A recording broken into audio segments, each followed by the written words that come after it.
Hello everyone. Welcome back to the episode that is reaching the peak of truth and pain. Today is the moment many viewers have sensed for a long time, yet never imagined it would hurt this much. For years, Truong has lived inside fragments of broken memories.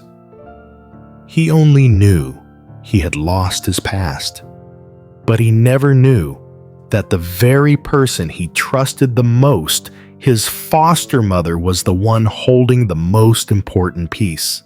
And in this episode, she will finally speak.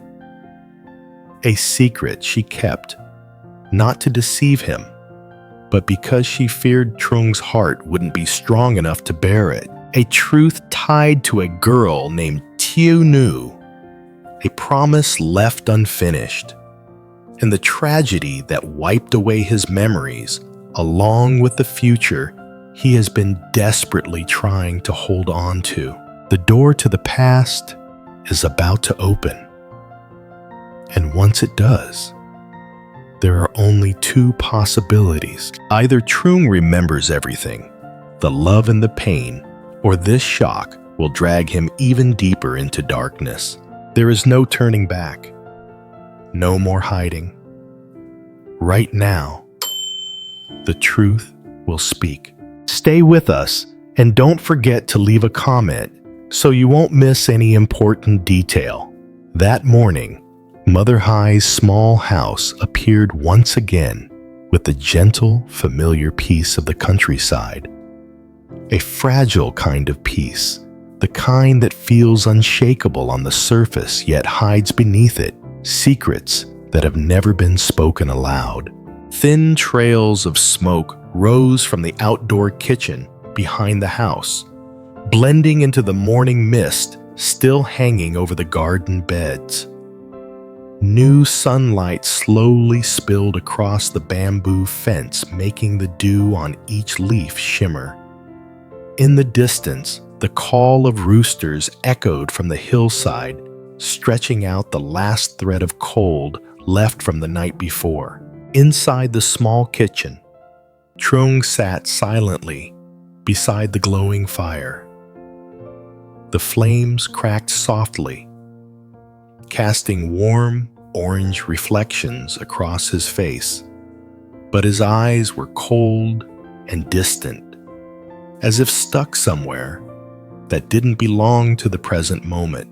He stared into the flickering fire, like he was searching for answers inside it. Who am I? Where did I come from? And why? Did every memory, before the day I woke up in this house, disappear? Those questions followed him every day like a shadow that refused to let go. Sometimes in sleep shards of memory flashed so brief he doubted himself. A choked voice calling his name. A small, trembling hand clutching his wrist. A woman's silhouette standing in the rain, her face blurred, but her eyes filled with unbearable pain. Then everything vanished before he could grasp it, leaving only a hollow emptiness right in the center of his chest. He had tried to force his memories back, walking through the forest, behind the house, standing on old slopes by streams far away, hoping something familiar would awaken. But his memories felt as if someone had sliced them away with a razor-sharp blade, leaving no trace, no connection, only a terrifying void. As he was drowning in his thoughts, Truong heard slow footsteps behind him. He recognized them instantly, light yet steady, the wooden sandals tapping the ground like the rhythm of time itself. Mother Hai. She appeared at the kitchen doorway, her familiar silhouette framed by morning light.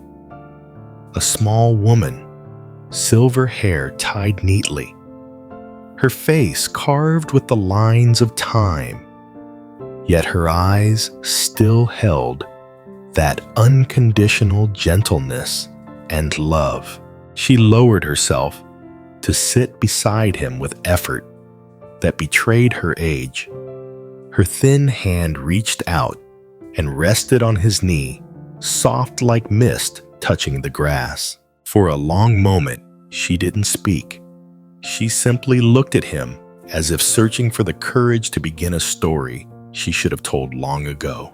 Finally, her voice came low, slow, heavy, with hesitation. Truong, have you ever wondered why you're here? The question tightened something inside his chest, not because he had never asked, but because it was the question he wanted answered most, and the one she always avoided.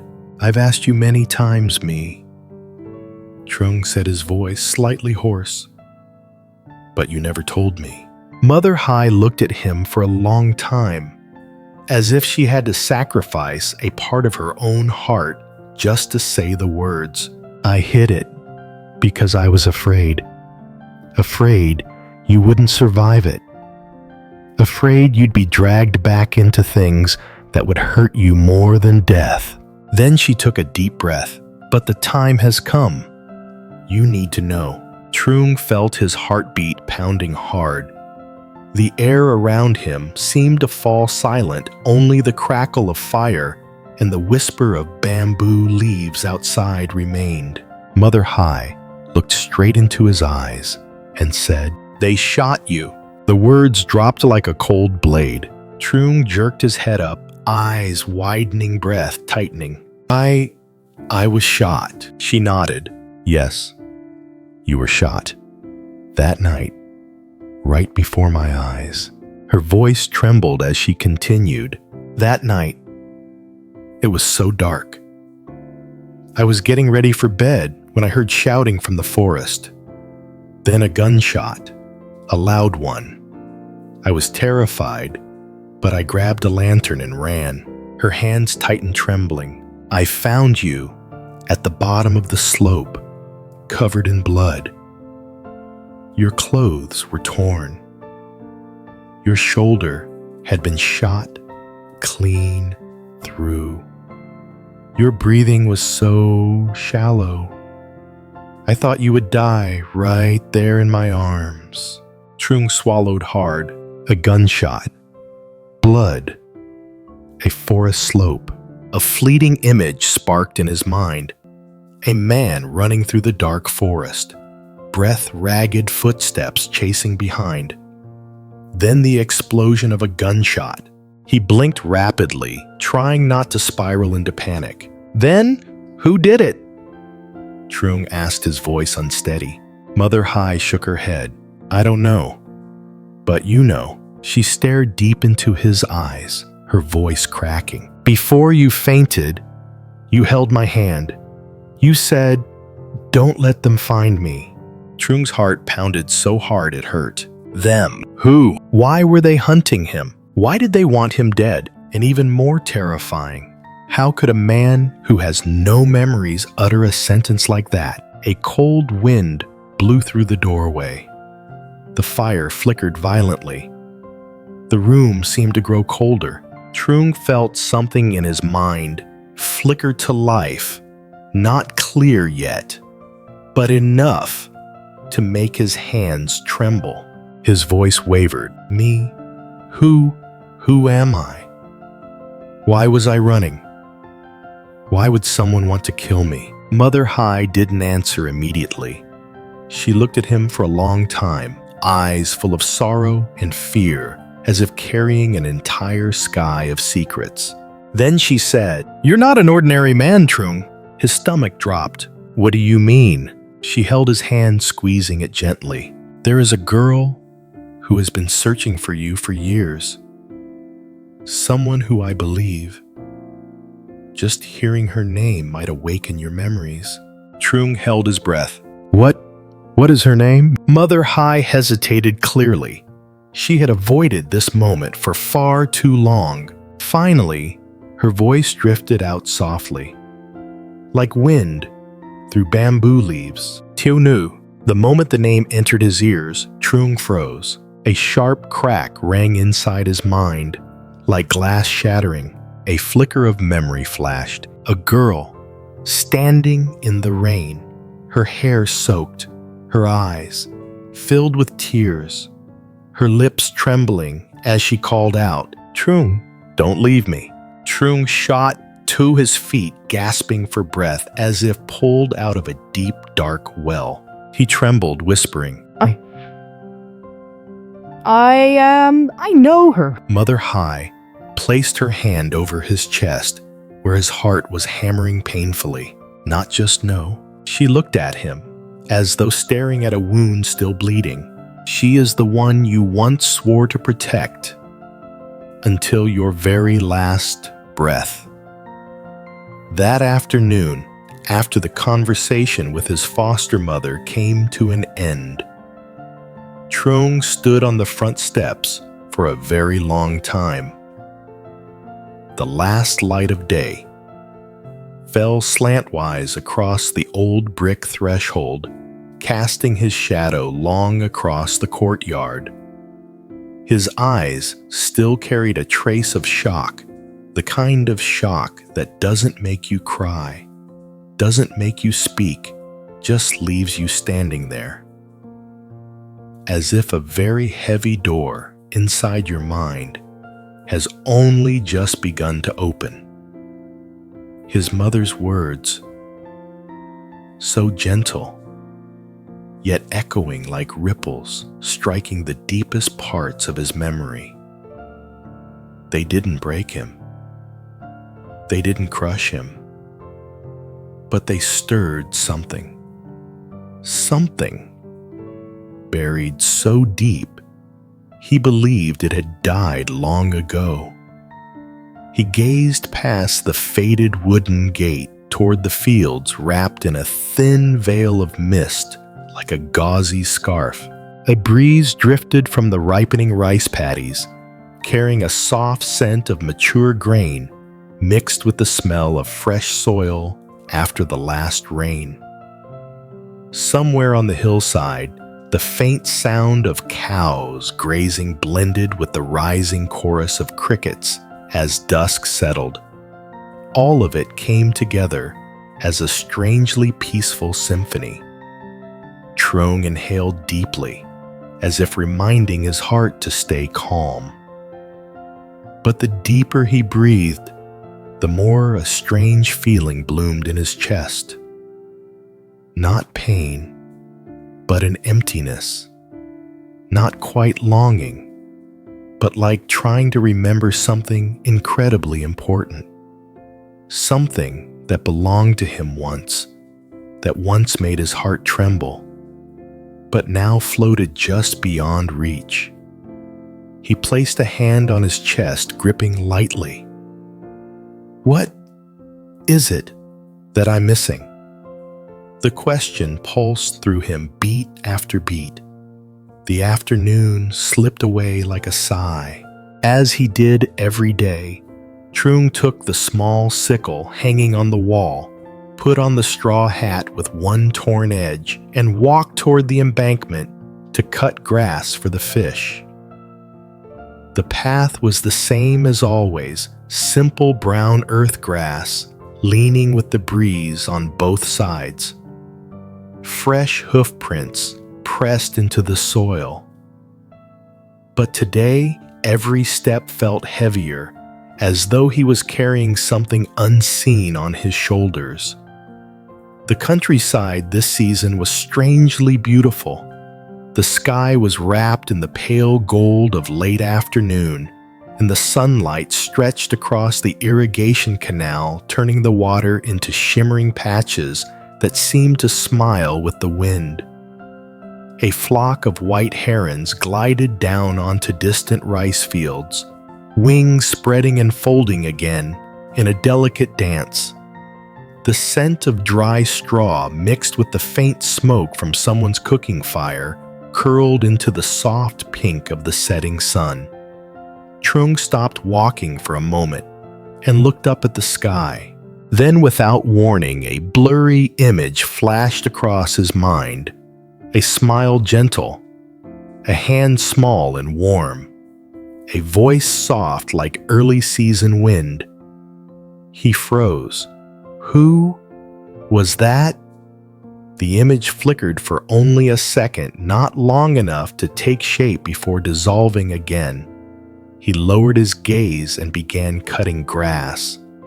The sickle sliced through the blades with a steady shk, shk, a familiar rhythm, precise and focused. But inside him, it felt like a field being battered by sudden wind, chaotic and full of stirring shadows. With every swing of the blade, the image returned that smile, that voice, that touch that made his heart instinctively tighten.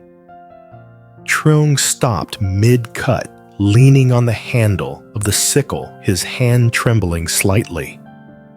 The wind picked up, bringing the chill of dusk.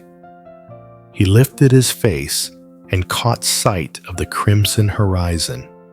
His eyes stung, not from the grass, not from the work, but because something inside him was demanding to be remembered, a fragment of memory knocking on the door of his consciousness. When the sack was finally full, Truong gathered the grass and tied it into a large bundle. He hoisted it onto his shoulder and walked slowly along the path back home.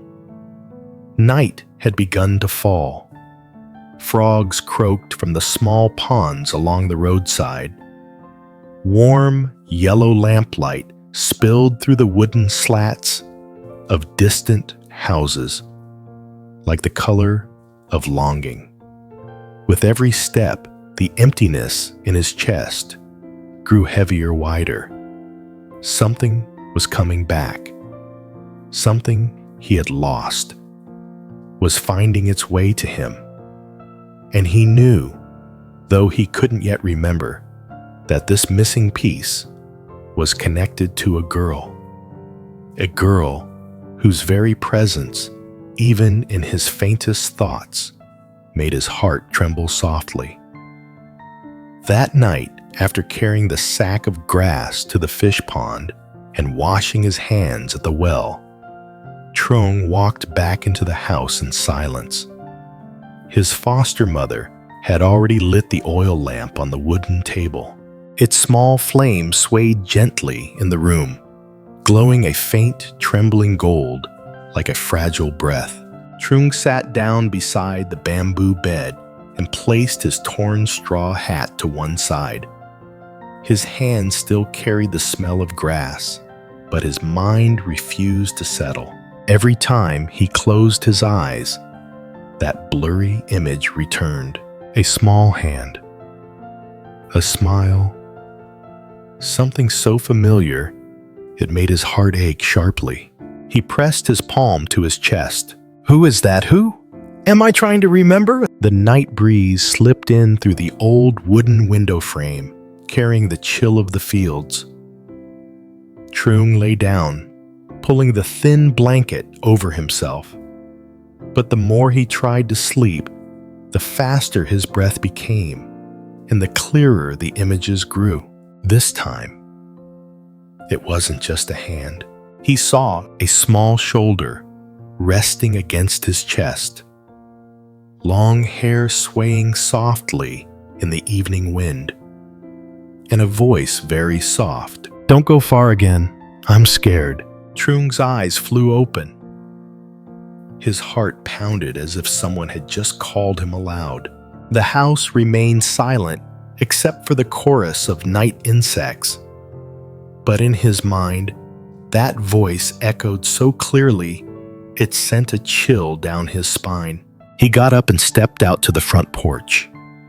The crescent moon hung lightly above, spreading a thin silver glow across the yard. Truong looked up, then placed his hand against his temple. Who said that to me? A sharp pain shot across his head. He clenched his jaw, shutting his eyes tightly. And then a memory ignited.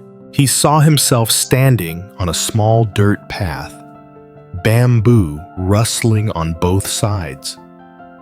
Wind blew through the air, lifting the hem of someone's clothes as she ran toward him.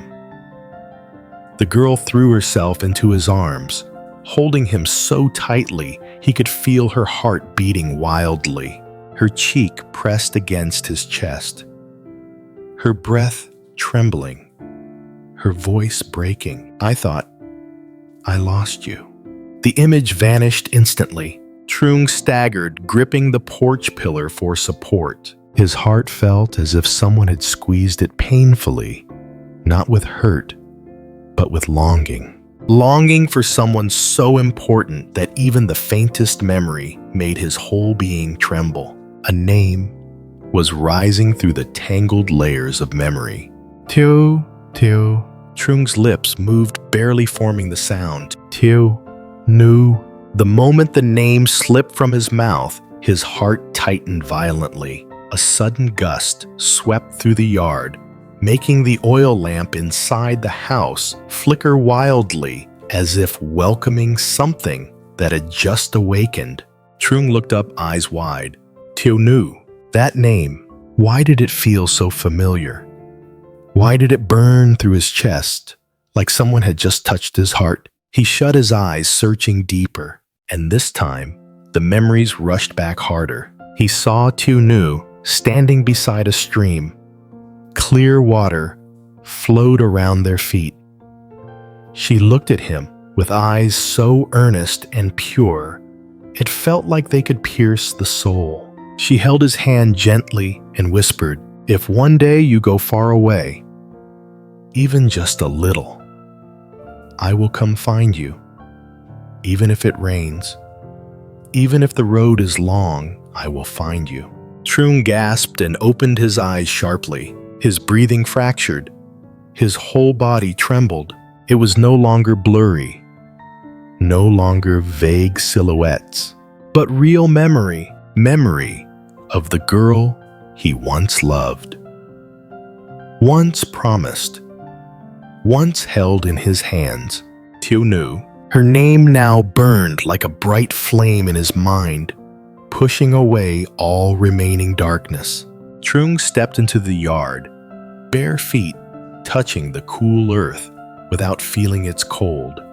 He paced back and forth like a man stepping out of a trance, the emptiness in his chest gone, replaced by a blazing longing to find her, to speak to her, to hold her hand again. Truong whispered, his voice trembling like the wind. "Tunu, where are you?" And in that very moment, it felt as if an invisible thread tugged at his heart, pulling him in a direction, a familiar direction, toward a place that deep inside he knew. She was waiting. That night, after the words, "Tieu" slipped from Truong's lips, like a desperate plea rising from the deepest part of his heart, he returned to his bed with eyes still glistening.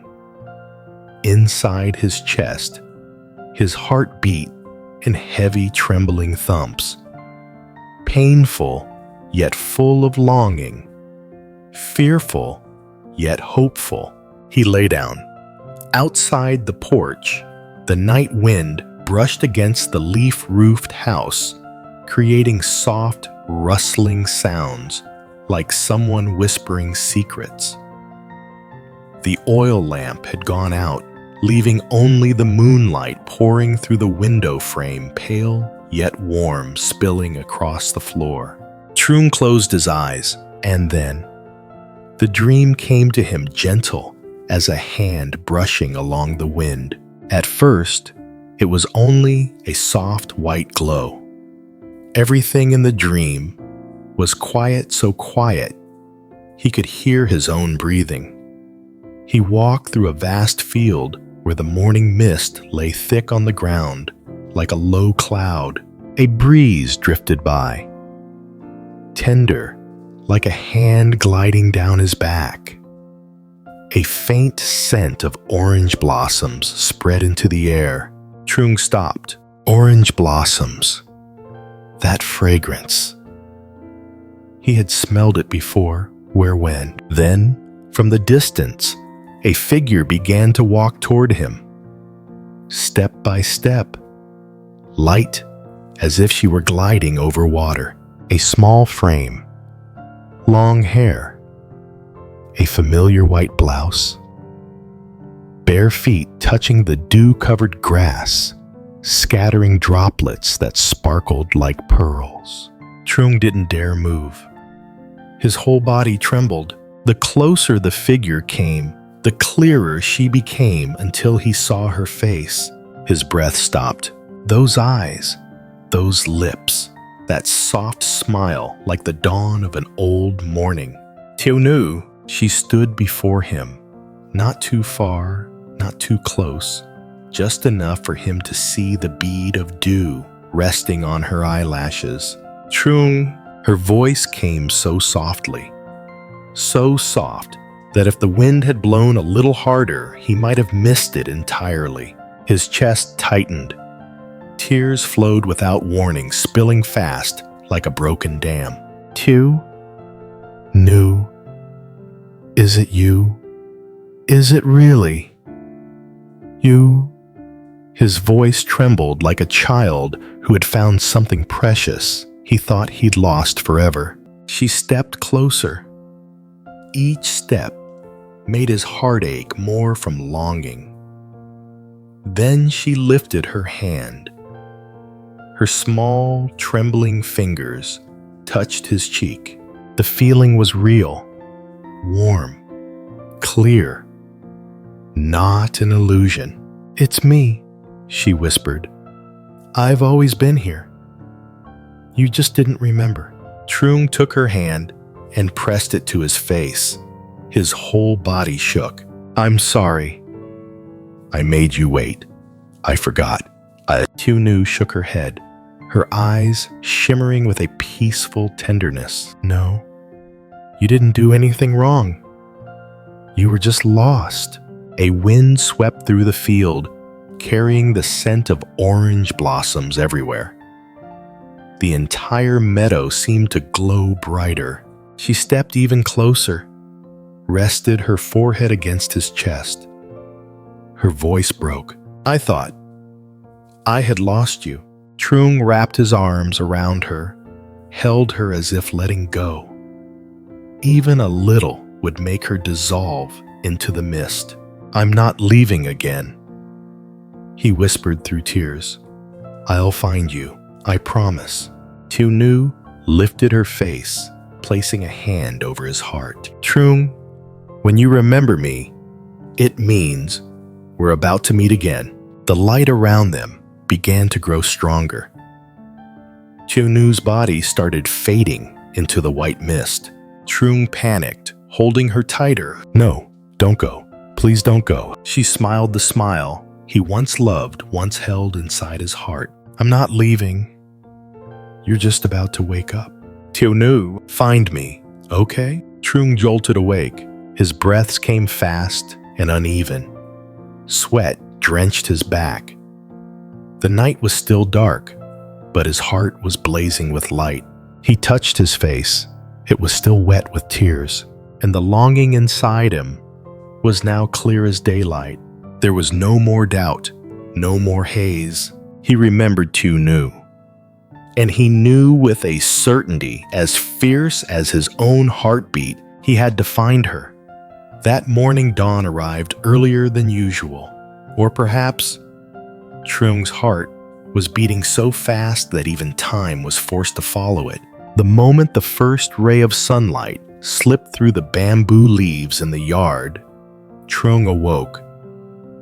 He sat up abruptly, his breath still unsteady after the dream, a dream so powerful it had shaken him awake with tear-reddened eyes.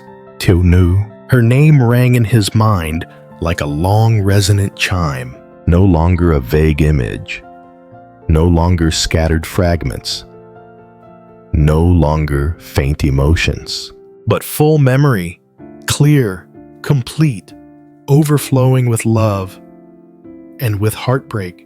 He rose to his feet immediately, almost running out into the yard. The early morning breeze was still cold, yet every step he took burned hot, as if something invisible was pulling him forward. Inside his heart, only one thing remained. He had to find her. He had to see her again. He had to tell her that he remembered. The dirt path leading away from his foster mother's house was still wet with dew. The grass on both sides sparkled like nature had dusted it with silver glitter. Far away, a few villagers were already out in the fields, their calls blending with the crowing of roosters. Truong was almost running. His heartbeat thumped so intensely he could hear every rhythm in his ears. He didn't know which direction he was following, didn't know where she was, but his feet kept moving as if his very memories were guiding him. And then he stopped, right at the narrow path between two lines of bamboo, the very place he had seen in his dream. His heart clenched. A breeze passed by carrying the faint scent of orange blossoms, the same fragrance from last night's dream. He turned his head and his heart missed a beat. A figure, slender, silent, standing at the end of the path. The early sunlight fell gently over her long hair, turning it into a glowing golden halo. A sight so beautiful, it tightened his breath. Tieu, not in a dream, not in memory, not an illusion. Her, in flesh and blood, standing right there. She saw him. Her whole body froze. Her eyes widened, light bursting inside them, then filling instantly with tears. She whispered, her voice drifting like the breath of the wind. Truong. The sound nearly made his knees buckle. He stood frozen for a heartbeat, and then he stepped forward, then faster, then almost running. Tunu didn't wait. She ran too straight toward him. They closed the distance as if it had never existed, as if the whole universe had folded itself into this single moment. When they were only a few steps apart, she threw herself into him, hugging him tightly, so tight, her warm breath spread across his chest like fire. The scent of orange blossoms in her hair made his head spin. He held her too, held her the way a drowning man clutches the shore. Tunu, I remember. His voice cracked, each word breaking like he was crying. She pressed her face into his chest, her shoulders trembling. I knew you would remember. I've waited so long. Truong placed his hand behind her head, pulling her closer. His fingers trembled, his breath uneven. I'm sorry. I left you alone. I made you hurt. Tunu shook her head, tears soaking into his shirt. No, you didn't do anything wrong. I only need you. I just need you here. Truong lowered his forehead to hers. The distance between them was now only a breath.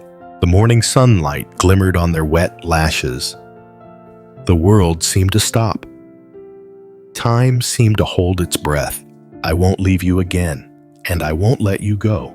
The wind swept through the bamboo, rustling as if blessing them. And there on the simple village path, among morning dew, glistening on the leaves, among emotions once thought lost forever, they finally found each other again. Not in a dream, not in memory, but in reality, a reality so beautiful the human heart could never forget.